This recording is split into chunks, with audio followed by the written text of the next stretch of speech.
Ronnie and Nancy, it was truly an American love story. I can't imagine marriage being any other way but the way that Ronnie's and mine was. And I guess that's unusual. A little bit of a miracle too, right? Yeah. Something in the gods brought you together. Fortunately.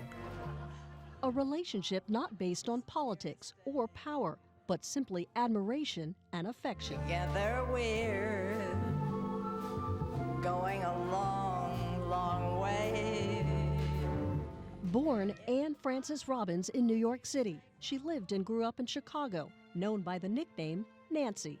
As an adult, she headed west to Hollywood to become an actress. She signed with MGM. She became part of that family.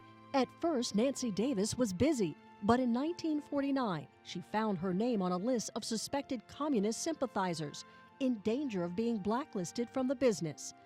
The person on the list turned out to be another actress with the same name, but Nancy wanted reassurance. She turned to a friend for help, who set up a meeting with the president of the Screen Actors Guild, a dashing leading man named Ronald Reagan.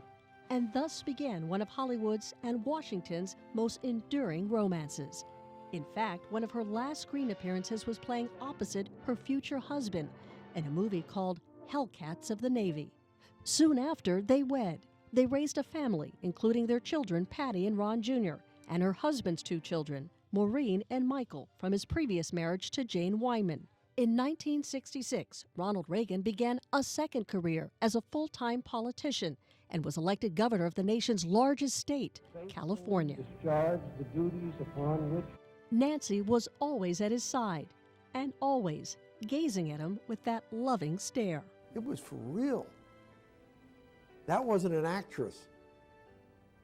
The adoration that they had for each other. I congratulate you, sir. That I don't remember thinking anything except that, my gosh, here he is, and he's president. My Ronnie. My Ronnie. After her husband's presidential inauguration, Nancy Reagan's signature was appearing in designer gowns, especially red ones. She also redecorated the White House, both moves drawing heavy criticism. But she had her own special grit, especially after an assassin's bullet struck her husband. She never left the hospital. Few knew then how close the president came to dying, just a couple of months into his first term. Yes. Touch and go. Yes, it was. I almost lost him. She also battled breast cancer and survived. Through it all, she had many admirers, and some critics too. Chief among them, her husband's former chief of staff, Donald Reagan, who wrote a blistering book about her, including the fact that she sometimes consulted an astrologer. He's chosen to attack my wife, and I don't look kindly upon that at all. She also used her influence to launch an anti-drug program, which was reduced to a simple phrase. When a young girl asked for advice and the First Lady said simply, "Just say no." I didn't mean that that was the whole answer, obviously, but it did serve a purpose. After she and her husband left Washington, she needed her stamina more than ever after Ronald Reagan was diagnosed with Alzheimer's. It's sad to see somebody you love and have been married for so long,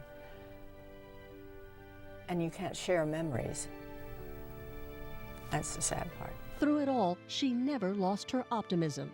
Do you ever feel that fate treated you badly? No, No, when you balance it all out, I've had a pretty fabulous life.